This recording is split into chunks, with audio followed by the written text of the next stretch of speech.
हम लोग श्रीमद् भगवद गीता के 7वें अध्याय के 18वें श्लोक को देख रहे हैं। आपने 17वें श्लोक में देखा था, तेषां ज्ञानी नित्ययुक्ता एक भक्तिर्विशिष्यते प्रियो हि ज्ञानिनोत्यर्थम अहम स च मम प्रियः। उन चार प्रकार के लोगों में ये तेषां होना चाहिए, ध्यान रखिएगा। ज्ञानी सर्वश्रेष्ठ है, विशिष्ट है क्योंकि वह नित्ययुक्त रहता है, भगवान की सेवा में नियोजित रहता है। एकांतिक भक्ति भगवान में होती है, वह भगवान उसको बहुत प्रिय होते हैं, इस कारण से भगवान को बहुत प्रिय होता है। तो एक प्रश्न हो जाएगा, तो बाकी लोग प्रिय नहीं होते हैं? श्रीधर स्वामी पाद तो कुछ और कहते हैं। हाँ भाई, ज्ञानी प्रिय है तो आप उसे अपने पास ले आएंगे। तो क्या बाकी तीन जो आर्थ है, जिज्ञासु अर्थार्थी, क्या वह जन्म मृत्यु के चक्र में ही घूमते रहेंगे? क्या उनको मोक्ष नहीं मिलेगा? क्या आप उनको मोक्ष नहीं देंगे? Is it not mind boggling?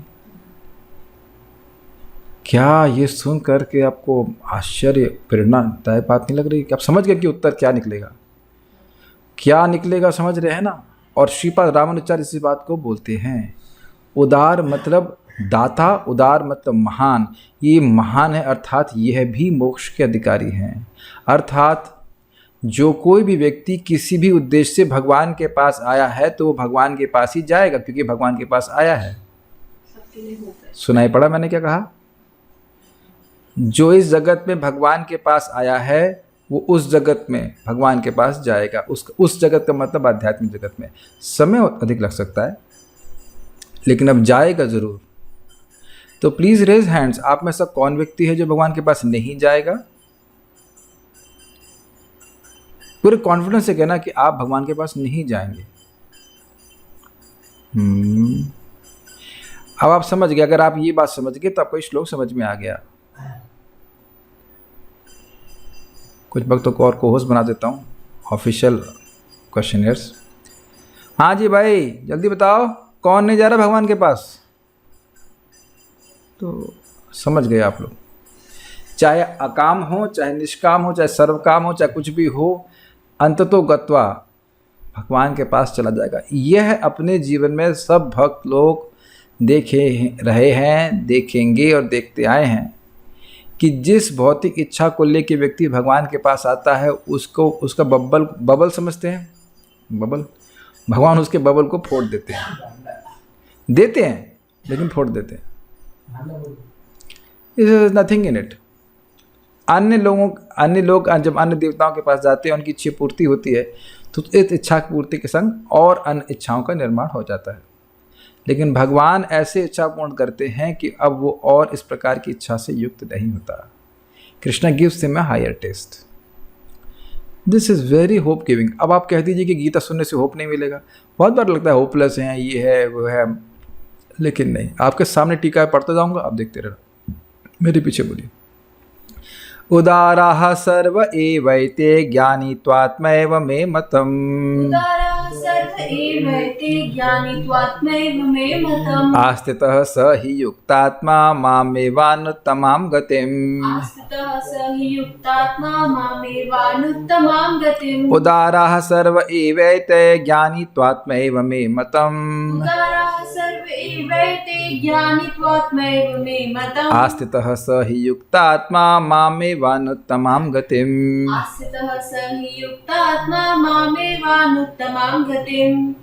हाँ, तो बड़ी अच्छी बात निकल रही, अच्छा प्रसाद मिला, वेरी गुड। अनुवाद। निसंदेह ये सब उदार चेता व्यक्ति हैं, किंतु जो मेरे ज्ञान को प्राप्त है उसे मैं अपने ही समान मानता हूँ। क्या स्टेटमेंट है! वह मेरी दिव्य सेवा में तत्पर रहकर मुझ सर्वोच्च उद्देश्य को निश्चित रूप से प्राप्त करता है। अब बताइए, मैं कई बार एक बात को कोट कर चुका हूँ। प्रभुपाद जी कहते हैं, जिन भक्तों को भगवद गीता श्रीमद् भागवतम की चर्चा में सहज रुचि है उनको भाला लगा के क्लास में नहीं लाना पड़ता है। They have natural taste. उनके लिए शुद्ध भक्ति गारंटीड है। क्या आपको इस श्लोक से दिख गया? जिसने भगवद गीता सुनी ही नहीं, क्या वो निष्काम हो सकता है? हो ही नहीं सकता है। उसे पता ही नहीं है कि भगवान को अप्रोच कैसे करना चाहिए, क्यों करना चाहिए, क्या उद्देश्य है। भगवद गीता को श्रवण करके, क्या इन श्लोकों को श्रवण करके भी व्यक्ति नहीं सोचेगा कि अच्छा होगा कि हम एटलीस्ट ज्ञानी तो बने, भगवान के ज्ञानी, भगवान के प्रेमी? बिल्कुल। अन्वय, एते सर्व एव उदारः, ये सभी महत हैं। महत की व्याख्या करी गई थी, मोक्ष के अधिकारी हैं। ज्ञानी तो आत्म एव मे मतम, किंतु ज्ञानी तो आत्मस्वरूप ही है, मेरे बिल्कुल मेरे जैसा ही है, ऐसा कह रहे हैं। भगवान नहीं बन गया है, लेकिन भगवान के समकक्ष इन द सेंस गुणवत्ता में भगवान के समान हो गया। वह निष्काम हो गया, जगत को भोगने की इच्छा उसकी नहीं है। यही मेरा मत है, यही मेरा मत है, मतलब यही मेरा निश्चय है। मतलब जिसको आप अच्छा मानते हैं, ये ठीक है, ये बढ़िया है, ये फाइनल मत है भगवान का। ऐसा नहीं इसको चेंज करने वाले हैं क्योंकि स एव, सह मतलब स एव नहीं, सह मतलब वे युक्त आत्मा मदगत चित्त होकर, युक्त आत्मा, आत्मा मतलब मन, अपने मन को मुझ में जोड़े रहते हैं। उनके मन में भगवान ही एकमात्र प्राप्तव्य हैं, भगवान ही प्राप्ति किए जाने चाहिए, ऐसी उनकी मति है। अनुत्तमाम गतिम, सर्वोत्कृष्ट गति रूप, अनुत्तमाम, उनसे अनुत्तमाम, उनसे कोई और उत्तम गति नहीं है, ऐसा वो मानते हैं। श्री कृष्ण के चरण कमल की प्राप्ति ही मेरे जीवन का परम लक्ष्य है, एकमात्र लक्ष्य ही है और परम लक्ष्य भी, इससे बड़ा कोई और उपलब्धि नहीं है। मामेव आस्थिता, और मुझे ही आश्रय करते। स्थित, आस्थिता मतलब स्थित, मेरे ही चरणों में स्थित रहते हैं, पड़े रहते हैं, लौटते रहते हैं मेरे चरणों में, ये कृष्ण कहना चाहते हैं। मतलब मेरे श्रवण कीर्तन स्मरण पूजन वंदन आदि में भी लगे रहते हैं, ये स्थिति है। उदारः सर्व एवेते, एते सर्व एव उदारः, ये सभी उदार हैं, यानी कि आर्थ जिज्ञासु, अर्थार्थी, ज्ञानी। इस पे परम पूज्य राधा गोविंद महाराज बड़ा सुंदर बात कहे, वे क्यों उदार हैं, और अर्थ भी आप सुनेंगे। एक अर्थ महाराज ने बड़ा सुंदर कहा, क्योंकि भगवान को ये यश देते हैं। भाई सबसे बड़ा आरती हरने वाला कौन है? हरि। सारे अर्थों की पूर्ति करने वाला कौन है? हरि कृष्ण। सारी जिज्ञासाओं का समाधान करने वाला कौन है? हरि। और ज्ञानी भी जिनसे आकृष्ट होते हैं वो कौन है? हरि। तो इस प्रकार से चारों ही लोग भगवान को यश देने वाले, इसलिए कह रहे हैं उदार है। उदार मतलब दानी। तो भगवान कह रहे हैं कि हमको ये यश देते हैं, इसलिए ये उदार है, उदार कहे गए हैं।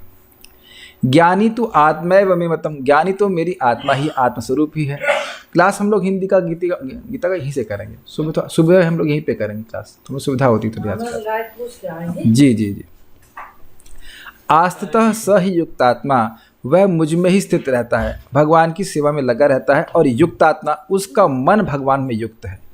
देखिए अन्य इंटरेस्टिंग बात यहाँ पे देखिए, जो लोग अन्य लोग हैं वो भगवान से भी प्रेम कर रहे हैं, ऐसी बात नहीं कि भगवान से प्रेम नहीं कर रहे हैं, कुछ देते हैं भगवान को, लेकिन मन नहीं देते हैं। लेकिन जो ज्ञानी है वो तो भगवान को अपना सर्वश्रेष्ठ प्राप्तव्य मान के बैठा है, प्राप्त मान के बैठा कि ये भगवान हमको प्राप्त होंगे, तो उसका मन ही भगवान में लगा हुआ है, यही बात बोल रहे हैं। युक्त आत्मा का अर्थ समझ पाए आप? उसका मन लगा पड़ा है, तो केवल वस्तु ही नहीं दे रहा है, अपितु वह भगवान को अपना मन भी दे रहा है, दिया पड़ा है, ऐसे करना चाहिए। और मामेव अनुत्तमाम गतिम, मुझसे श्रेष्ठ, माम एव, मुझको ही, अनुत्तमाम गतिम, उससे मुझको ही प्राप्त होता है, या फिर मुझको ही मानता है कि सर्वश्रेष्ठ लक्ष्य यही है। गति मतलब होता है गंतव्य, जहाँ पहुँचा जाना चाहिए। सर्वश्रेष्ठ डेस्टिनेशन कहा जाए वो है भगवान श्री कृष्ण के चरण कमल, भगवान कृष्ण की भक्ति। अब आप एक बात विचार कीजिएगा, ऐसा नहीं है कि जब हमारा हृदय पूरी तरह शुद्ध होगा तभी हम इस निर्णय पे पहुंचेंगे।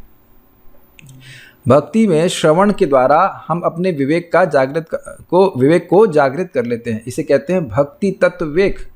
भक्ति का विवेक, भक्ति श्रद्धा, भक्ति कर रहा हूँ ताकि भगवान के चरण कमल की प्राप्ति हो जाए। हृदय अशुद्ध है तो क्या फर्क पड़ता है, उससे क्या, कहती बुद्धि हमारे पास नहीं है बुद्धि।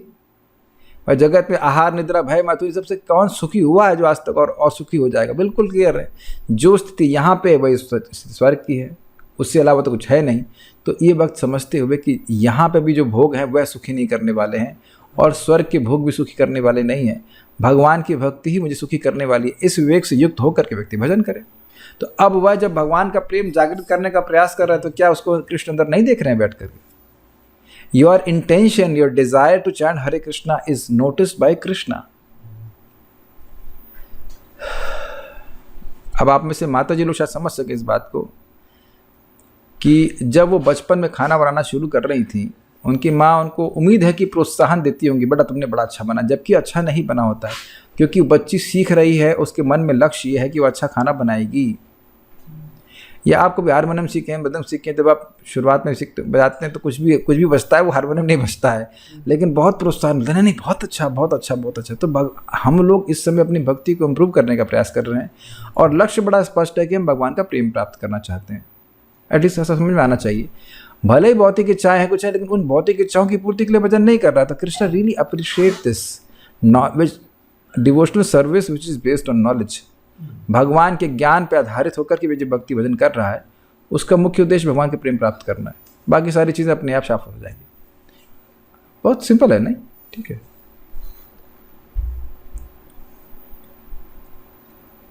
जो निर्विशेषवादी हैं, क्या वो भगवान को अंतिम गति मानते हैं? ना, वह तो ये मानते हैं कि ब्रह्म से कृष्ण आए। ऐसे लोग कृष्ण को पसंद नहीं है। श्रीधरी, तो क्या अन्य 3 प्रकार के, स्पेशल मिस्टेक हो गया, आप श्राप नहीं आप होना चाहिए, सॉफ्टवेयर का मिस्टेक है। तो क्या अन्य 3 प्रकार के आपके भक्त जन्मते मरते रहते हैं? इस जिज्ञासा पर कहते हैं नहीं नहीं भाई, ऐसा नहीं, वह भी मुक्त हो जाते हैं। इसीलिए किसी भी तरह से भक्ति करे तो अच्छा है, क्योंकि अंततो गत्वा भगवान उसको शुद्ध करके अपने पास ले आएंगे। इतनी बात समझना चाहिए। यानी कि इसी को प्रभुपाद ने कहा, तुम सभी की पूर्णता सुनिश्चित है। All of use perfection is guaranteed, is just a matter of time. हम सभी लोग भगवान के प्रेमी बन जाएंगे, सभी लोग भक्ति में बिल्कुल परफेक्ट हो जाएंगे, इसमें कोई संदेह नहीं होना चाहिए। लेकिन आप जानते हैं, इसका मतलब यह नहीं कि हमें अपराध करने का लाइसेंस मिल गया है। वो अपराध करेगा तो फिर डिले हो जाएगा। वैसे देखिए, अगर शास्त्र वाकई सुना है तो इतना विवेक जागृत हो जाएगा कि हमें जरूरत ही क्या है किसी की निंदा करने की। अब बहुत स्ट्रांगली मेरे को रिफ्लेक्शन आ रहे हैं कि कितने देखिए युद्ध चल रहे हैं, कितने लोग मर जा रहे हैं, किसी को उनकी चिंता है। उसी तरह हमारे मरने से किसी को फर्क नहीं पड़ता दुनिया में। तो हमें दुनिया में क्या, उस दृष्टि से क्या फर्क पड़ेगी दुनिया में क्या होने वाला। कितनी बार तो मर चुके कि कोई रोया भी हो तो हमें तो याद भी देना हमारे लिए कौन रोया कौन नहीं रोया। अपने गोल में व्यक्ति को फिक्स होना चाहिए कि कितनी बार तो मैं मर भी चुका हूं, तो उससे बड़ी समस्या तो जीव के लिए हो नहीं सकती है। जब वह भी मेरा कुछ नहीं कर पाई तो और कौन सी समस्या है जिसको हम सॉल्व करने के लिए बैठे। मेरी बातें कुछ समझ में आ रही हैं? और कौन सी बहुत बड़ी समस्या होगी। पिछले जन्म में मर भी चुके, मरने के बाद भी मर नहीं पाए, फिर आगे शक्ल दिखा ली, शक्ल प्राप्त हो गई, फिर देह प्राप्त हो गया, फिर भोजन की सामग्री प्राप्त हो गई। तो ये तो मुख्य समस्या है नहीं। जो मुख्य समस्या है वो भगवान की भक्ति है, नहीं प्राप्त हुई है, उसको प्राप्त करने का प्रयास करना चाहिए। और वो होगी ही, भक्ति करते रहेंगे तो। ये सभी चारों प्रकार के ही भक्त उदार यानी महान हैं, यानी कि मोक्ष के पात्र हैं। कोई भी भगवान के पास आएगा तो भगवान के पास ही जाएगा। It's just a matter of time. अब एक ये भी सकता था, ठीक है अब आराम से करेंगे, अब जा ही रहे तो आराम से करें। नहीं, ऐसी बात नहीं, वो उत्साह से करना चाहिए। जब आपको जाना ही है भगवान के पास तो जल्दी पहुंचना चाहिए। खत्म करो, क्या फायदा है इस जगत में और रहने से। क्या ही मिल गया है इस जगत में रह करके, बताइए। बड़ा शांति से बिल्कुल स्पष्ट जीवन जीना चाहिए। आपको प्रसाद मिल जाए, हमारे लिए तो 2 बार बहुत है, हो सकता है कोई 1 बार खा के रह जाता, हमें 2 बार मिल जाता है, बस हम संतुष्ट जाते हैं। जप करने को मिल गया, कथा श्रवण करने को मिल गया, बस।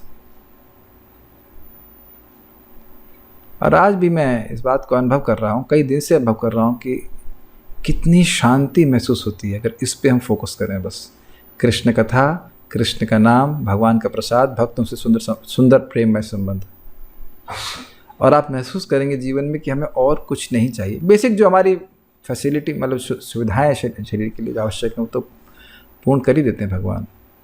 यू फील सो सेटिस्फाइड, कुछ नहीं चाहिए। It's very nice. ये कृष्ण कथा, कृष्ण का नाम, भगवान का प्रसाद, कीर्तन कथा, बस इसके अलावा और देखिए ना हम लोग का जीवन इसी को सेंटर लेकर चल रहा है। और नियमित रूप से करने का कितना स्थायी प्रभाव है, इतना स्थायी मन में शांति का अनुभव करते हैं। ऐसा नहीं कि ये हम बोल रहे हैं लोगों को बोलने के लिए, इंप्रेस करने के लिए, ऐसा कुछ नहीं है। स्वयं अनुभव करते हैं, स्वयं अनुभव करते हैं। ये प्रभुपाद जी कहते हैं, just see how you are thinking. तो ये सभी पात्र हैं, परंतु ज्ञानी तो मेरी आत्मा ही है, यह मेरा मत यानी निश्चय। मैंने निश्चय कर लिया है। निश्चय मतलब समझते हैं, I have decided, final decision. अच्छा एक बात बोलो, अगर कोई भगवान कृष्ण एक बात बोलिए, कहते हैं फाइनल डिसीजन भैया ये है कि ज्ञानी ही मेरी आत्मा है, क्योंकि यह ज्ञानी युक्त आत्मा यानी एकमात्र मुझ में ही चित्त वाला होकर जिससे उत्तम कोई गति नहीं है, मामे वन उत्तमाम गति में, ऐसी सर्वोत्तम गति स्वरूप मुझ में ही सब ओर से स्थित है। आस्था मतलब आ मतलब समन्तात, हर प्रकार से मुझ में स्थित है। उसकी वाणी कहाँ स्थित है? भगवान में। उसकी आंखें कहाँ स्थित हैं? भगवान में। कान कहाँ है? भगवान में। ये स्थिति है आस्था का मतलब बिल्कुल अच्छे से स्थित है। शरीर, वाणी और मन ये सब भगवान में ही लगा हुआ है, ये बात है। और इसका कारण क्या है वो समझ, कोई भी वाकई ज्ञानी समझेगा कि ये सब मेरी चीज़ें, ये मेरी चीज़ें नहीं है, ये सब भगवान की चीज़ें हैं, इसका उपयोग भगवान के लिए होना चाहिए, बस ये बात लगा पड़ा है, यानी मेरा ही आश्रय लेने वाला है। समझ में आ गया? युक्त आत्मा का समझ में आ रहा है? मन को लगातार भगवान की सेवा में नियोजित करना। बस का मतलब ये नहीं खाली बैठा ध्यान कर रहा है। चाहे आप भोजन बना रहे हैं, चाहे आप भगवान को प्रणाम कर रहे हैं, भक्ति की किसी भी अंग को स्वीकार कर रहे हैं तो मन के द्वारा ही होता है। ऐसा नहीं है कि मन में संकल्प नहीं तो आपने ऐसे ही बस जूम का बटन दबा दिया और ऑन हो गया, ऐसा नहीं होता है। आपके मन में संकल्प आया था, हम सबके मन में संकल्प आया तब हम इस कार्य को कर पा रहे हैं। संकल्प नहीं होता तो हम शरीर से कुछ भी नहीं कर पाते, सिंपल सी बात है। भाव यह है कि मुझसे भिन्न अन्य किसी फल को वह नहीं मानता। अन्य लोगों के चित्त अभी थोड़ा दूषित है, इसलिए वो जिज्ञासा को, अर्थ को या अपने दुख की निवृत्ति को अधिक मांग रहे हैं, इसलिए भगवान से भगवान को नहीं मांग रहे। सिंपल शब्दों में बहुत सुंदर से एक साधु ने कहा, कृष्ण का होकर कृष्ण के लिए कृष्ण की भक्ति करना। मैं कृष्ण का हूं एकमात्र, भगवान कृष्ण के चरण कमल की प्राप्ति ही मेरे जीवन का परम लक्ष्य है, और मैं भगवान की भक्ति कर रहा हूं ताकि कृष्ण के चरणों की प्राप्ति हो जाए। ये सिंपल सी बात, अगर ये ज्ञान किसी को हो जाए तो बस खत्म। श्रीपाद रामानुजाचार्य जी ये सभी मेरी ही उपासना करते हैं इसलिए उदार है। इसका क्या मतलब है?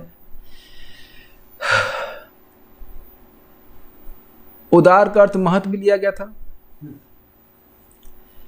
तो जिस व्यक्ति का हृदय इतना उदार हो गया है, उदार समझ रहे हैं इन सेंस ऑफ ब्रेथ, बड़ा हो गया है कि उसको भगवान की महिमा समझ में आ गई। जो बुद्धू लोग हैं वो भगवान कृष्ण को अब अन्य देवताओं के समान मानते हैं, तो इस कारण से अब वो भगवान को कोई विशेष आदर नहीं देते। ये बात है, बुद्धू हैं, क्या करेंगे भाई, इनको भी आगे भगवान स्वयं बुद्धू कहेंगे।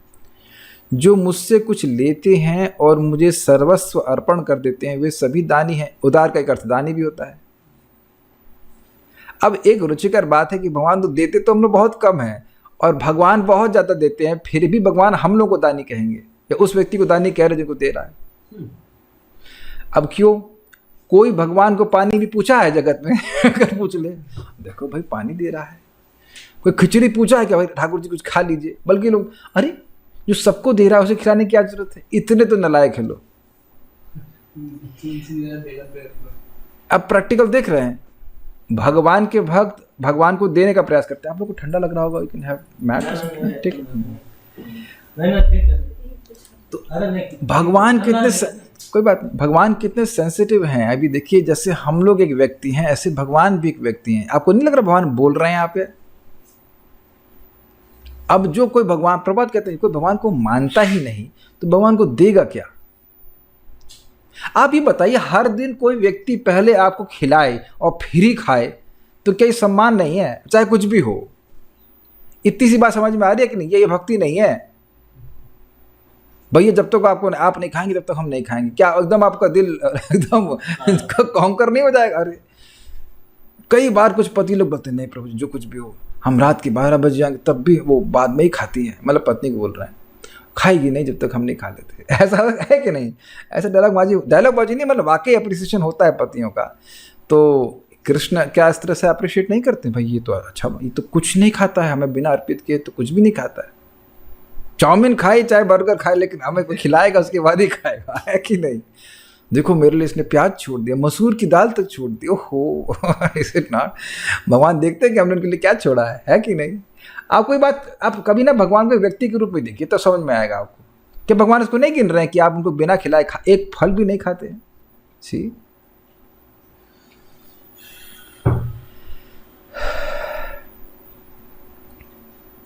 ज्ञानी को तो मैं अपना आत्मा ही समझता हूं। अब इसका अर्थ देखिएगा, बहुत ज्यादा सुंदर अर्थ है। हमको इस टीका का ये हाईलाइट लगा था। सुनिए, ज्ञानी को तो मैं अपना आत्मा ही समझता हूं, अर्थात मैं अपनी स्थिति उसी के आधार पर मानता हूं। यह कैसे? सो कहते हैं जिससे कि यह मेरा बिना जीवन, जिससे कि यह यानी यह ज्ञानी मेरे बिना जीवन धारण करने में असमर्थ होने के कारण केवलवात मुझ सर्वोत्तम प्राप्त वस्तु में स्थित रहता है, इसलिए मैं भी उसके बिना जीवन धारण करने में असमर्थ हूँ, इसलिए मेरा भी वह आत्मा ही है। This is too much. भगवान का गुण क्या है? सराट, मतलब सर्वतंत्र स्वतंत्र, किसी भी तंत्र से स्वतंत्र हैं, लेकिन भक्त तंत्र से स्वतंत्र नहीं है। भक्तों के बिना भगवान नहीं रह सकते। दिस इज टू मच नहीं? ये है आचार्यों का सुंदर भाव, हमको बहुत अच्छा लगा। ये केवल भाव नहीं, ये सत्य प्रस्तुत कर रहे हैं, सत्य प्रस्तुत कर रहे हैं। आप ये विचार कीजिए, हमारा देह जो है क्या वो आत्मा के बिना रह सकता है? तो जब ये कहना कि ये मेरा आत्मा है, मतलब यद्यपि भगवान में देह और देही का भेद नहीं है, लेकिन ये कह रहे हैं कि मैं तो उनके बिना ऐसे जी नहीं सकता जैसे कि शरीर आत्मा के बिना जीवंत ही नहीं रहेगा। मैं करूंगा क्या इनके बिना? निष्प्राण हो जाऊंगा। ये सब भाव भगवान के हैं। क्यों? क्योंकि ज्ञानी भी इसी प्रकार से है। ज्ञानी का मतलब भगवान का भक्त, जो भगवान के गुणों का अनुभव करता जानता है, वह भगवान की सेवा के बिना नहीं रह सकते। प्रभुपाद उसको आगे बताएंगे, मदगत मत चित्तः मदगत प्राण, जैसे मछली पानी के बिना एक सेकंड भी नहीं रह सकती। ये है भगवत भक्ति की स्थिति। एक सेकंड के लिए भी भगवान की भक्ति के बिना वो नहीं रह सकते। हम लोग तो अभी बहुत आगे जाना है, कुछ सेकंड भगवान की सेवा में लग गए तो अपने को वाह बहुत अच्छा किया हमने, लेकिन एक सेकंड के लिए भी भगवान की सेवा के बिना वो भक्त नहीं रह पाते। ये बातें हैं। तो भगवान कहते हैं मैं भी उनकी सेवा स्वीकार के बिना नहीं रह पाता हूँ। ये यथा माम प्रपद्यन्ते ताम तथैव भजामि हम, जो जैसे मुझे शरण ले रहा है वैसे मैं भी उसका भजन कर रहा हूँ। तो जैसे वो भगवान के बिना नहीं रह पाते, भगवान ही उनकी आत्मा है, ऐसे वह भी उनकी आत्मा है भगवान श्री कृष्ण की। ये भाव की बात है। ऐसे अब भगवान में आत्मा और शरीर का भेद नहीं है। गीता भूषण टीका। तो क्या जो अन्य 3 प्रकार के उपासक हैं उनका आपके प्रति प्रेम नहीं होता? क्या वो आपको प्रिय नहीं होते? ऐसे कह लीजिए, या उनका प्रेम नहीं होता? नहीं, ऐसा नहीं है। मैंने ये कहा कि ज्ञानी मुझे अतिशय प्रिय मानता है, इसलिए मैं भी उनको अतिशय प्रिय मानता हूँ। ये सभी उदार हैं क्योंकि ये अपना प्रेम मुझे समर्पित करते हैं। यही बात समझाने के प्रयास पहले किया गया था। जब हम किसी को कुछ देते हैं तो प्रेम होता है, एटलीस्ट वो प्रेम की अभिव्यक्ति होती है। अब यद्यपि यह प्रेम जो है वह ना क्षणिक नहीं, सेल्फलेस नहीं है। जो दुखी है या अर्थार्थी है, जिज्ञासु है, लेकिन फिर भी प्रेम तो है ना। जैसे गजेंद्र भगवान विष्णु को फूल अर्पित करते हैं और कहते हैं मैं तो अपने आरती की, अपने दुख का निवृत्ति चाहता हूँ, मैं निष्काम नहीं हूँ। आपके जो निष्काम भक्त हैं वो तो आपसे कुछ भी नहीं चाहते हैं, लेकिन फिर भी भगवान ने फूल स्वीकार किया। ये बात हमारे लिए बहुत महत्वपूर्ण है स्वीकार करना, ये समझना कि जो हम वस्तु भगवान को देते हैं वो भगवान उसको स्वीकार करते हैं। अगर ये संशय होगा तब सेवा ठीक से नहीं कर पाएंगे। कैच किया? अगर आपको यह संशय होगा कि भगवान स्वीकार करते हैं या नहीं करते हैं, या मेरे हाथों से क्यों स्वीकार करेंगे, तो पहला तो ये दिमाग में निकाल दीजिए कि हम मेरे हाथों वाली बात। भगवान श्री कृष्ण, हम लोग का एटीट्यूड क्या होना चाहिए? हम लोग गुरु महाराज को देते हैं, प्रभुपाद जी, वो गुरु महाराज प्रभुपाद को देते हैं, और फिर वो राधा रानी के हाथों होते हुए कृष्ण के पास जाता है, तो क्यों नहीं देंगे? चलो मेरे हाथों से नहीं लेंगे, लेकिन गुरु महाराज के हाथों से तो लेंगे ना। प्रभुपाद जी के हाथों तो लेंगे ना, उनकी आज्ञा के अनुसार हम चल रहे हैं।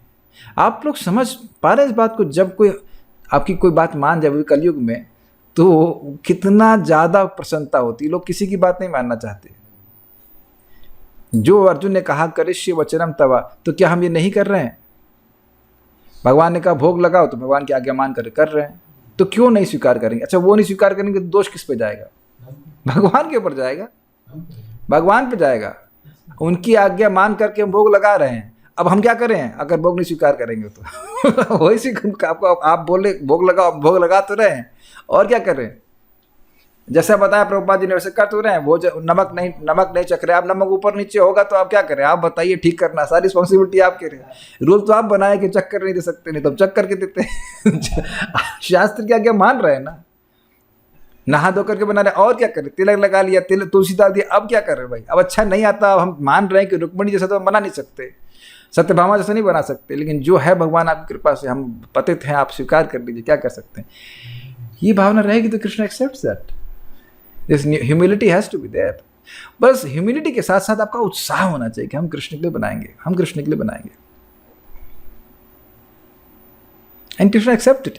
If you are eager to feed, Krishna is eager to eat. समझ आया? आपका आग्रह है कृष्ण को देने का, तो कृष्ण भूखे हो जाते हैं, तो देगा, ये देगा देगा देगा। इसलिए जितना दे सकते उतना का प्रॉमिस करना चाहिए। अगर ऐसा सोच ले कि हम भगवान को 5 बार बना के देंगे और फिर 2 बार बिना बना के दे, तो भगवान को अच्छा नहीं लगता। भगवान को भी आदत बन लग जाती है, कम से कम 2 बार तो बना के देगा ये। या 16 माला का नियम लेते हैं, हाँ तो 16 माला, आज तो 16 माला करेगा। और आप देखेंगे कि ऐसा करने से आपके मन में एक प्रसन्नता होती है। भगवान के लिए भोजन बनाना भार बिल्कुल नहीं है। पता नहीं इसको लगता वो अलग बात है, वैसे भोजन भार बिल्कुल नहीं, बहुत आनंद है भगवान के लिए बनाने के लिए। कुछ भी हो, आप बस जितना, बस मेन बात है जितना भगवान के प्रति प्रेम बढ़ेगा उतना भगवान को देने की भावना। कि मैं खाली देने पे बोल रहा हूँ कि देना मतलब भगवान के प्रति प्रेम है। एक फूल देने वाले को भी भगवान उदार कह रहे हैं, दाल चावल का भोग लगाने वाले को भी उदार कह रहे हैं। जस्ट सी इनसिग्निफिकेंट, दुनिया में कितने लोग क्या क्या खिलाते रहते हैं लोगों को, कोई उदार कहता है? अरे मर जाइए बच्चों को खिलाते खिलाते, तब भी यही बोलेंगे तुमने हमारे लिए क्या किया है। अगर कर्मी लोग हैं तो ये सभी उदार हैं, क्योंकि ये अपना प्रेम मुझे समर्पित करते हैं। अमर कोश के अनुसार उदार अर्थात दाता या महान। जो मेरी उपासना करते हैं वे मुझसे इच्छित वस्तुएं प्राप्त करते हैं जो मैं उनको देना भी चाहता हूं, और फिर वे उदारता से अपना प्रेम मुझे देते हैं। ये एक बहुत सुंदर बात है। भगवान बड़े ट्रिकी हैं। Give them what they want and then give them what they need. अच्छा कीजिएगा, गिव दे, हाँ यस, सही। Give them what they want and give them what they need. पहले जो उनकी इच्छा होती है वह पूरा कर देते हैं। कहते हैं भाई भगवान तो बड़े कृपालु हैं, वाह, हमको संतान दी, हमको घर दी, हमको ये दी वो दी, तो फिर वह भगवान को देना चाहता है। मैंने आपको उदाहरण दिया था। इस्कॉन हैदराबाद में एक व्यक्ति गए, उन्हें कहा हमारा धन दे दो भगवान, हम गरीब हैं, और वाकई भगवान मतलब ज़बरदस्त ऐसे धन दिए। तो अब वह गायों की सेवा, ब्रज में बहुत सारी गायों की सेवा गौशाला में दिए जा रहे हैं। उनका विश्वास बन गया कि नहीं भगवान हमको देते हैं।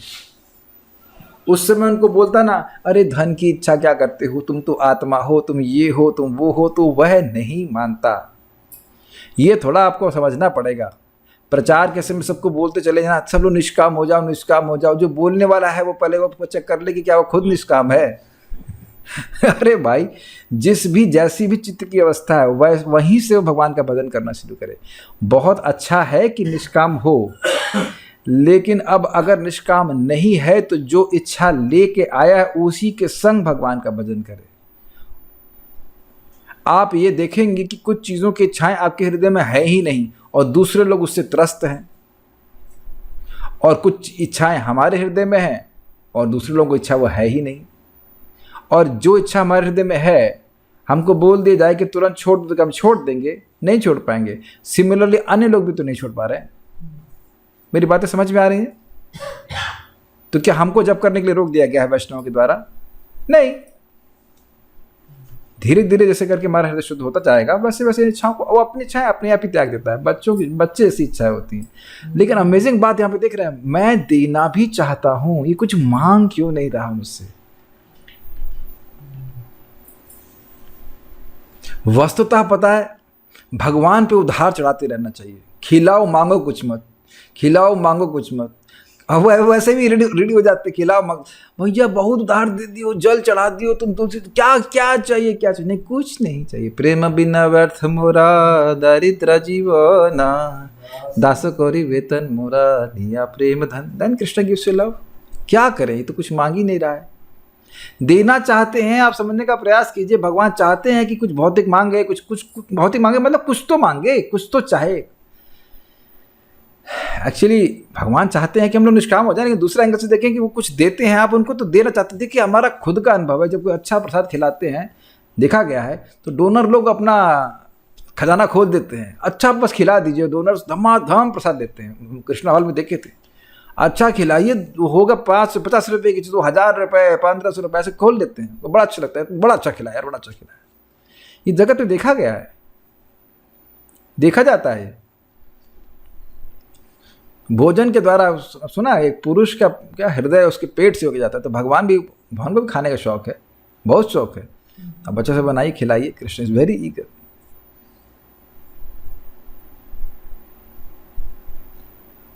तो बात यह है कि वह देते हैं वस्तुएं, और उसके बाद फिर वो, अरे भगवान ने तो बहुत दिया, तो फिर और देते हैं। तो अब प्रेम का एक्सचेंज होना शुरू हो गया है। आप लोगों से कभी ऐसा हुआ है कि आपने कुछ भगवान से मांगा हो और वो पूर्ण हो गया हो, and then you're okay, it can be spiritual also, और फिर आपकी इच्छा भगवान के प्रति और बढ़ गई। क्षमा जी, इच्छा नहीं, मैं श्रद्धा की बात कर रहा, नहीं भगवान तो देते हैं, बस सही है, गुड। तो जो बातें आप यहाँ पे देख रहे हैं, सुन रहे हैं, वो होते हुए भी आप देख रहे हो। निश्चित ही ऐसे व्यक्ति को भी मैं बहुत प्रिय मानता हूँ जो इतनी वस्तुएं मुझे अर्पित करता है, परंतु ज्ञानी तो वस्तुतः मेरा प्राण और आत्मा है। यह मेरा मत है। ऐसा इसलिए है क्योंकि ज्ञानी ने अपना मन मुझको समर्पित कर दिया, युक्त आत्मा, और वह मेरे अलावा और कुछ नहीं चाहता है। मेरे प्रति अतीव प्रेम के कारण वह मेरे बिना एक क्षण के लिए भी नहीं रह सकता है। तो आप समझ गए कि मुख्य बात है भगवान के प्रति प्रेम। और ये हरे कृष्ण मंत्र का बेनेडिक्शन है। नामोच्चारण करते जाएंगे तो सहज रूप से भगवान के प्रति एटलीस्ट कर्तव्य बुद्धि तो निर्माण हो जाता है कि भाई हमारा कर्तव्य है भगवान कृष्ण को संतुष्ट करना। हमको अच्छा लग रहा है नहीं लग रहा है उससे मतलब नहीं है, कृष्ण को सुखी कर रहा है, ये बात है, ठीक है। उसका यह निश्चय होता है कि मैं ही सर्वश्रेष्ठ प्राप्य वस्तु हूँ। मैं भी ऐसे व्यक्ति के बिना एक क्षण के लिए भी नहीं रह सकता, जैसे शरीर आत्मा के बिना रह ही नहीं सकता। इस प्रकार वह मेरी आत्मा है। यह नहीं कहा जा सकता यह नहीं कहा जा सकता कि इस श्लोक का यह अर्थ है कि भगवान उस जीव से अभिन्न हो गए हैं जो ज्ञानी हो गया है, क्योंकि यह इस ज्ञानी की उपासना का उद्देश्य नहीं होता है। This is very nice. बस तुम लोग जब ज्ञान की प्राप्ति करोगे तो तुम समझोगे। ऐसे वो बोलते हैं ड्रामा करके कि ज्ञानी ऐसा, बस जब उनको ज्ञान हो जाएगा तब तुम्हें समझाएगा बस एक ही सत्ता है, तुम और उस सत्ता में कोई भेद नहीं है। तत्वमसी is a proper word, but उसका इंटरप्रिटेशन गलत है कि तुम ही वह भगवान हो। ऐसा नहीं, ज्ञानी का उद्देश्य भगवान बनना नहीं, भगवान का सेवक बनना था। तो अब ये बताइए, जो आपका साध्य है ही नहीं, जहाँ का टिकट कटाया ही नहीं, वहाँ ट्रेन कैसे पहुँचेगी?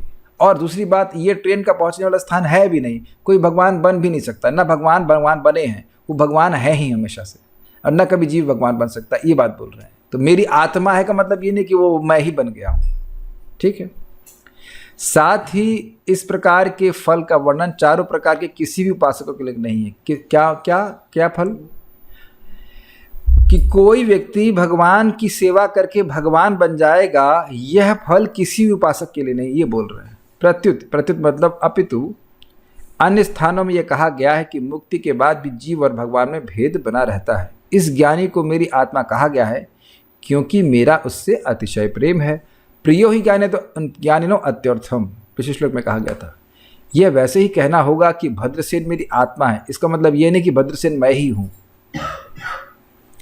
कुछ अन्य कहते हैं कि आत्मा का यहाँ अर्थ मन से है, क्योंकि आत्मा का अर्थ मन भी होता है, तो ये अर्थ होगा कि मेरा मन उसके विषय में सदा सोचता रहता है। ये बात भगवान 5वें स्कंद के 5वें अध्याय में बहुत सुंदरता से कहते हैं कि भक्त सदैव मेरे हृदय में रहते हैं और मैं सदैव ही उनके कल्याण के बारे में सोचता रहता हूँ।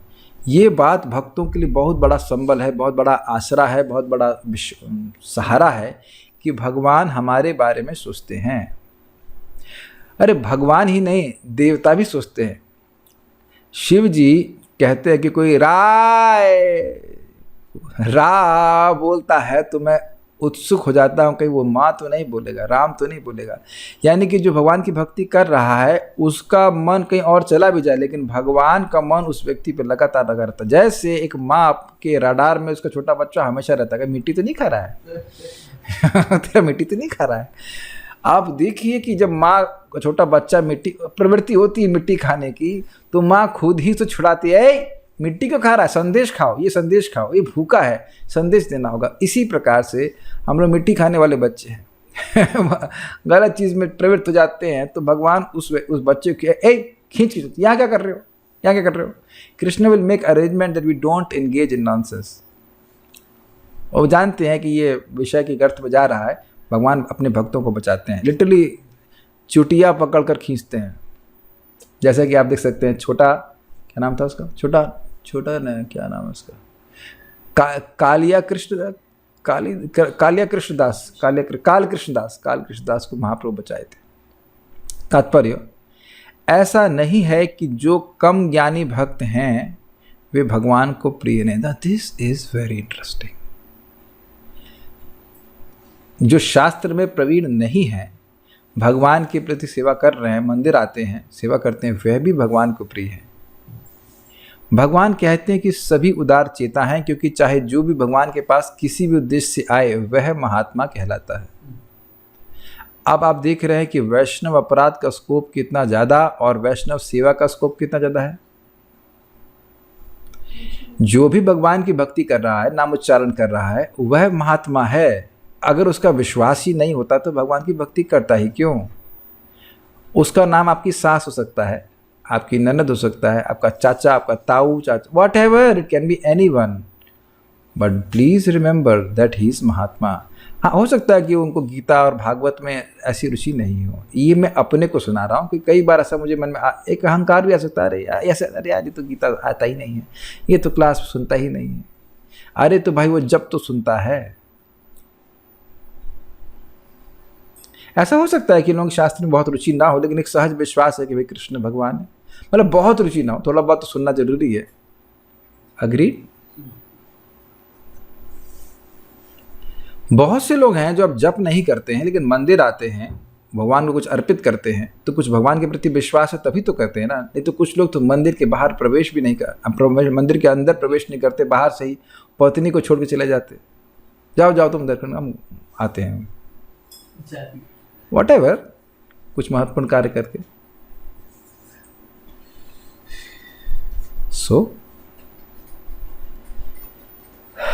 तो महात्मा कौन है? जो भगवान के पास किसी भी उद्देश्य से आ रहा महात्मा है।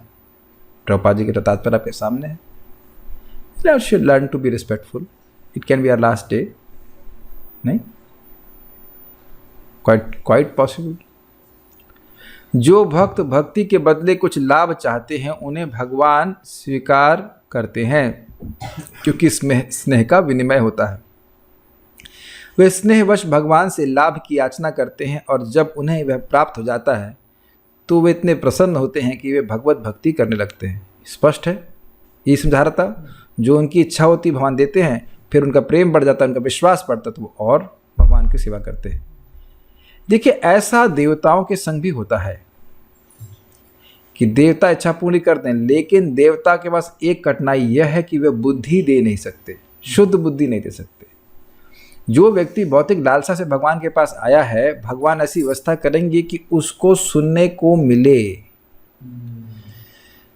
भगवान उसको एक इस भगवान की सेवा करने से जो सुकृत जमा हो रही है उसको एक दिन मौका मिलेगा कि भक्तों की संगत करे। This will be Krishna's gift. और उसके बाद वह सुन करके समझ जाएगा, नहीं भाई ये कोई बहुत अच्छा स्कोप नहीं है भगवान के पास आने का, भगवान से उनकी भक्ति मांगनी चाहिए, ये एक इम्पॉर्टेंट चीज़ है। ईश्वरः सर्वभूतानां हृदयेश अर्जुन तिष्ठति भ्राम्यन् सर्वभूतानि यंत्र रूढ़ानि माया। भगवान ईश्वर के रूप में बैठे हैं और वो गाइड कर रहे हैं। हम सभी लोगों को भगवान की भक्तों का संग भगवान के आयोजन से ही मिला है, इस बात का स्मरण हमें रखना चाहिए प्रतिदिन। अदरवाइज हम भी कुछ और कर रहे होते इस समय। किंतु ज्ञानी भक्त भगवान को इसलिए प्रिय है क्योंकि उसका उद्देश्य प्रेम तथा भक्ति से परमेश्वर की सेवा करना होता है। बिल्कुल स्पष्ट है।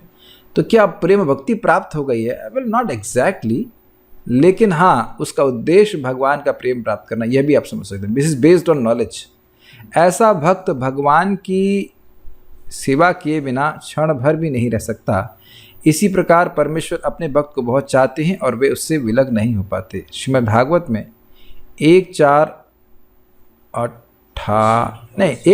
9 है, 9.4 ना, वो एक लिखा है लेकिन ना श्लोक 9वां स्कंद का है, 9.4.68 भगवान कहते हैं, साधवो हृदयं मह्यं साधुनां हृदयं त्वहं मदन्यते न जानन्ति नाहं तेभ्यो मनागपि। साधवो हृदयं मह्यं, साधु मेरे हृदय में हैं। साधुनाम हृदयम तुहम, साधुओं के हृदय में मैं हूँ। मद अन्यथ ते न जानन्ति, वे मेरे अलावा और कुछ नहीं जानते। न अहम तेभ्यो मनागपि, और मैं भी उनके अलावा कुछ भी नहीं जानता। यानी कि भक्तों का कल्याण कैसे करना है, भक्तों को कैसे सिद्धि प्राप्त करानी, इसी बारे में भगवान सोचते रहते हैं। भक्तों के दुखों को कैसे हरना है, उनके अनर्थों को कैसे हरना है, इसी बारे में भगवान सोचते रहते हैं। क्या ये हमको प्रेरणा नहीं दे रहा भक्ति करने के लिए? बताइए। जिस तरह से हम अपना कल्याण सोचते हैं उससे कहीं अधिक भगवान कल्याण के बारे में सोचते हैं और करने की क्षमता है। अगर किसी का बच्चा हॉस्टेज में फंस गया हो, हॉस्टेज समझते हैं, आतंकवादी ने हॉस्टेज बना लिया हो, क्या कहेंगे, अपहरण कर लिया हो, तो उसकी क्षमता, वो भले चाहेगा कि हमारा बच्चा बचा लिया जाए, लेकिन क्षमता नहीं कि बचा ले। हम सभी लोग हॉस्टेज में है कि नहीं? हॉस्टेज, हाँ जी, अविद्या आंटी ने, माया देवी ने हॉस्टेज में पकड़ा हुआ है, ठीक है कि नहीं? तो अब भगवान जानते हैं कि कैसे छुड़ाना है, और भगवान अच्छे से समर्थ भी हैं छुड़ाने के लिए। क्रमशः गीता के ज्ञान के द्वारा, भगवान के नाम के द्वारा, भगवान के प्रसाद के द्वारा हम लोग का सबका हॉस्टेज ही क्लियर हो जाएगा। भक्तगण सदैव मेरे हृदय में वास करते हैं और मैं भक्तों के हृदय में वास करता हूँ। सदैव का मतलब जब से भक्ति करना शुरू किया तब से। कुछ सुनाई पड़ रहा है भाइयों माताओं? जिस दिन से आपने भक्ति करना शुरू किया उसी दिन से भगवान के हृदय में। क्या प्रमाण है? 6.2.9-10 ये व्यक्ति मेरा है और इस व्यक्ति की रक्षा करना मेरा कर्तव्य है। मदीयो अयम सर्वथा मद रक्षणीयो अयम। अयम मतलब ये व्यक्ति, चाहे उसने कोई भी पाप किया हो, यह व्यक्ति मेरा है और यह सर्वथा मेरे द्वारा रक्षणीय है। उसी दिन से, जिस दिन आपने पहली बार भगवान का नाम बोला, उसी दिन से भगवान के हृदय में हमें स्थान मिल गया। ठीक है ना बात? और अब देखिए, हम निरंतर रूप से, रेगुलर रूप से सुनेंगे तो इस प्रकार की आदर बुद्धि अन्य भक्तों के प्रति भी होंगे, चाहे वो गृहिणी हो, चाहे वो गृहस्थ हो, चाहे वो ब्रह्मचारी हो, चाहे वो कुछ भी हो। जो व्यक्ति भगवान का भजन कर रहा है, ठीक है हमारी केमिस्ट्री नहीं मैच करती है, इट्स ओके, तो थोड़ा ज्योग्राफी दूर रखिए, इज इट नॉट? अगर हो भाई, आपको नहीं समझ में आ रहा है कि वो आपको नहीं समझ पा रहा है, हम आपको नहीं समझ पा रहे, भाई ये तो स्वाभाविक सी बात है। लेकिन कुछ लोग तो है ना जो आपको समझ पा रहे हैं, तो उनको संगत करिए। लेकिन ये नहीं कि जो आपको समझ नहीं रहा है या आप उनको नहीं समझ रहे तो उनका हम जब झगड़ा करना शुरू करें, that is complete waste of time. ऐसा होता ही है। ऐसा मत सोचिएगा कि सब लोग सबको प्रेम कर लग जाए, ऐसा नहीं होता है। अनलेस लाइक वी आर महाभागवत समथिंग, तो टाइम लगेगा ना उसमें।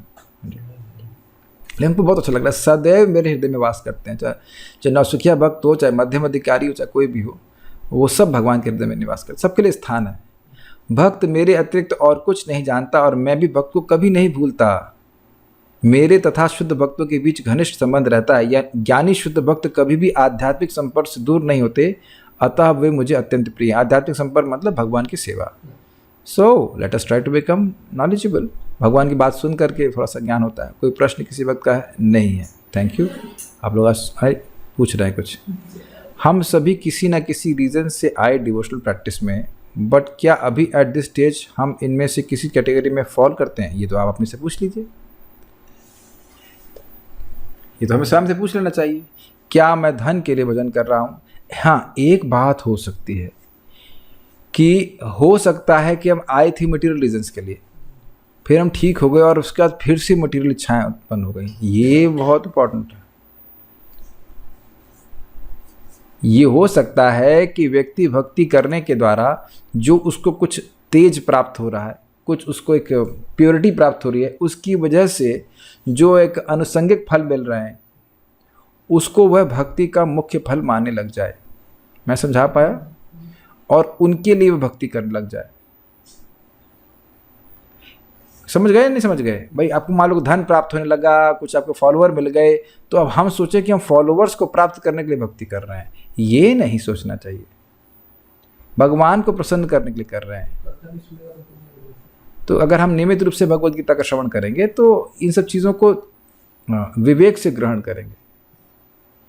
आप प्रचार करेंगे तो लोग आपको शुद्ध भक्त मानेंगे, लेकिन हमें मानना चाहिए कि हम कितने शुद्ध भक्त हैं। We know that. Devotee should always remain humble. ऐसा नहीं सोचना चाहिए कि मैं बहुत शुद्ध भक्त हो गया और मैं सब पर कृपा कर रहा हूँ। नहीं, कृपा अपनी जेब तो खाली है। हमें तो कोई बोलता प्रभु जी कृपा करिए, हमने कहा अगर करना होता, अगर होती तो सबसे पहले मैं अपने पर करता ना। वेल हम क्या कृपा करेंगे? आज कोई व्यक्ति का बर्थडे था तो बोला प्रभु जी कृपा करिए। हमने कहा भाई भगवान करे आपको दोबारा जन्म ना हो, लेकिन मैं आशीर्वाद नहीं दे रहा हूँ। हम तो एक इच्छा, एक विश कर भगवान से प्रस्तुत करें दोबारा आपका जन्म ना हो। अब उसको लोग आशीर्वाद के रूप में ग्रहण करें तो हमें कोई आपत्ति नहीं, लेकिन हमारे पास आशीर्वाद देने को सामर्थ्य नहीं है। बट सद इच्छा तो कर ही सकते हैं। ये भगवद गीता श्रीमद् भागवतम आपको आशीर्वाद दे के ही मानेगी कि भौतिक चीज़ों से सुख नहीं मिलता है। ये हम भगवद गीता भागवत का और स्पेशली जप का विशेष आशीर्वाद मानते हैं। ऑब्वियसली भगवान से भिन्न नहीं है, एकदम मति दे देती है कि भाई इन चीज़ों से आपको सुख नहीं मिलेगा। कोई और प्रश्न व्यक्त करना चाहते हैं? यदि किसी विग्रह की प्राण प्रतिष्ठा नहीं कराई तो क्या फिर भी वे भोग स्वीकार करेंगे? भाई जब भगवान फोटो से स्वीकार कर लेते हैं तो विग्रह की प्राण प्रतिष्ठा अगर नहीं हुई है तो भी स्वीकार कर लेंगे। हम तो इस झगड़े में पड़ना ही नहीं चाहते। आज ही इस बात को हम सोच रहे थे। हमारे पास है शालिग्राम प्री इंस्टॉल्ड, जैसे लैपटॉप में आता है ना विंडोज 11 प्री इंस्टॉल्ड, तो शालिग्राम घर में रखे हों तो कोई चिंता ही नहीं है। शालिग्राम अगर हैं ऑल्टर पे तो सारे विग्रह अपने आप इंस्टॉल हो जाते हैं। ये हमने सीनियर भक्त सुना है। और अन्य शालिग्राम को तो कोई अब इंस्टॉलेशन की जरूरत ही नहीं है। ना इंस्टॉलेशन की जरूरत है, ना कपड़े की जरूरत, बस खाली नहला दो और खुश और खिला दो, नहलाना और खिलाना, बस ये सिंपल सेवा होती। बाकी टाइम भजन करो, सिंपल सी बात है। गौर निताई जगन्नाथ बलभद्र सुभद्रा महारानी के बारे में प्रभुपाद ने कहा है कि नहीं।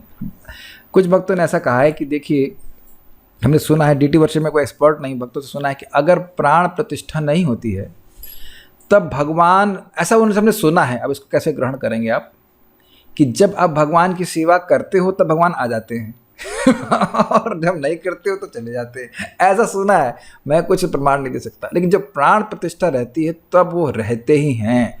अगर आप सेवा नहीं करेंगे तो अपराध लगेगा। तो अब हम इस पर ज़्यादा कुछ बोलना नहीं चाहते। हमको तो एक बात याद आती है श्रील भक्ति ठाकुर जी की, महाप्रभु ने हमको विग्रह की सेवा के लिए नहीं, हमको कीर्तन करने के लिए बोला है, जप करने के लिए बोला है। ये मुख्य साधन। और प्रभुपाद जी एग्जैक्टली इस बात को बोल रहे हैं, हरेर नाम हरेर नामेव केवलम कलव नास्ते विनास्ते गतिरन्यथा। तो प्रभुपाद जी की व्याख्या सुनिए, हरि नाम हरि नाम से ही गति है। अब उसका क्या कह रहे हैं, क्या भगवान विष्णु पे ध्यान करने से नहीं, जो सतयुग का प्रोसेस था, भगवान विष्णु के लिए बड़े बड़े यज्ञ करने से नहीं, जो कि त्रेता युग का प्रोसेस था, और भगवान विष्णु की विग्रह की उपासना से नहीं, जो कि द्वापर युग का प्रोसेस था। केवल भगवान के नाम से ही उद्धार हो जाएगा। तो आप कहेंगे विग्रह की उपासना के लिए क्यों बोलते हैं? मन स्थिर करने के लिए बोलते हैं, उससे भी शुद्धिकरण होता है, लेकिन आप जब छोड़ दें तो फिर काम नहीं बनेगा। तो कीर्तन करने के लिए बोला गया है, कीर्तन भक्ति करने, बोलना है भगवान का नाम, ये बात है। वैसे भगवान स्वीकार करते हैं, इसमें कोई संदेह नहीं होना चाहिए। क्या भगवान के श्री चरणों के पास जो भी फल इत्यादि रखे होते हैं या रखे जाते हैं वे भी प्रसाद होता है? हाँ। क्या? अच्छा, देखिए इस बात को अच्छा प्रश्न किया गया। बात समझने का प्रयास कीजिए। भगवान की इंद्रियां किसकी, कोई भी इंद्रिय का कार्य कर सकती है। ऐसा नहीं है कि भगवान के हाथ में देंगे तभी भगवान खाएंगे। भगवान देख के ही खा लेते हैं, भगवान टांग से भी खा लेते हैं, भगवान कान से भी खा लेते हैं। अरे भैया ये ऐसे भगवान है। क्या है वो? हट, इंद्रियतीत तो है ही, लेकिन सकल इंद्रिय वृत्ति मानती। क्या श्लोक है वो?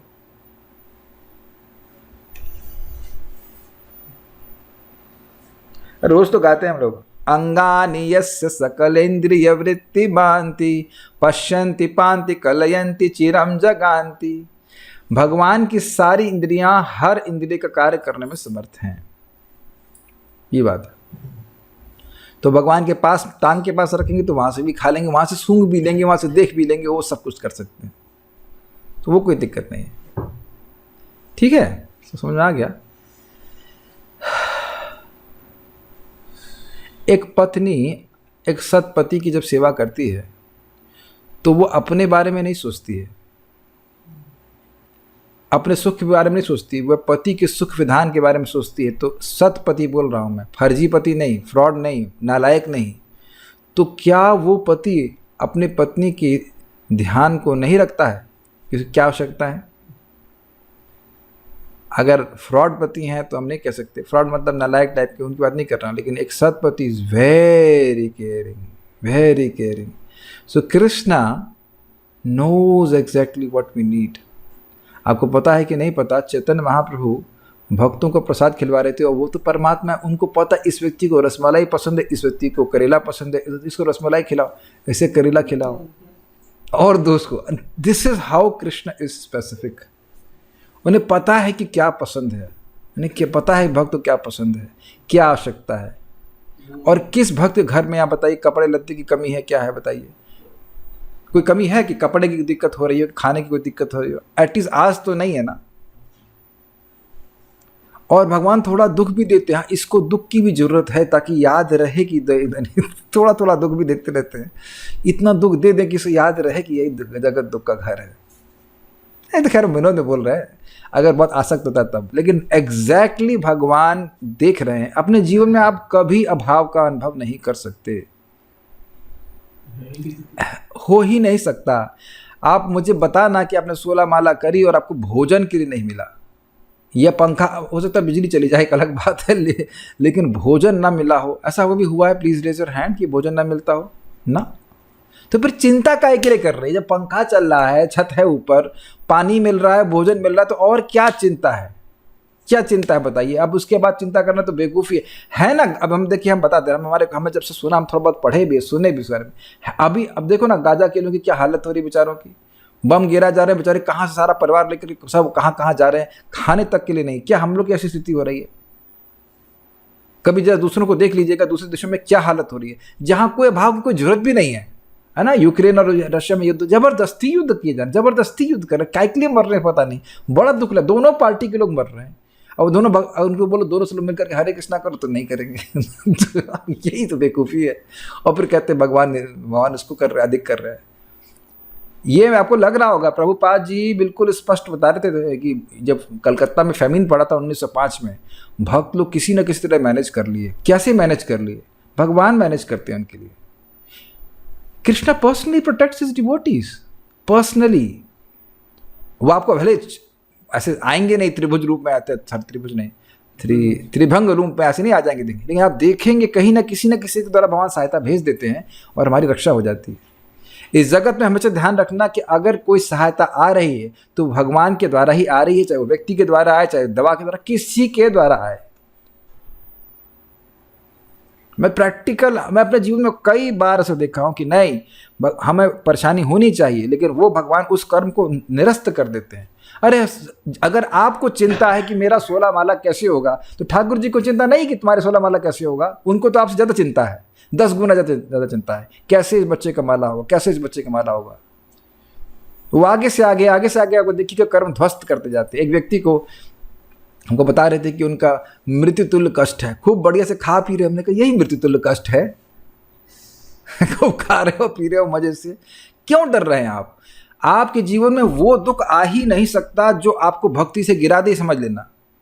जो भी दुख आएगा वो आप सहन करने की क्षमता रखोगे, ये देख लेना। मैं तो अब इसको अपने पूरे कॉन्फिडेंस से बोल रहा हूं कि हाँ, जो जो लिखा है एस्ट्रोलॉजर ने वैसा नहीं हो रहा, ऑल टच कर रहा है, वैसा नहीं हो रहा है। किसी एस्ट्रोलॉजर की दम नहीं है कि अगर आप 16 माला जाप कर रहे हैं तो वो प्रेडिक्ट कर सके आपके संग ऐसा होगा, क्योंकि वैसा नहीं होगा।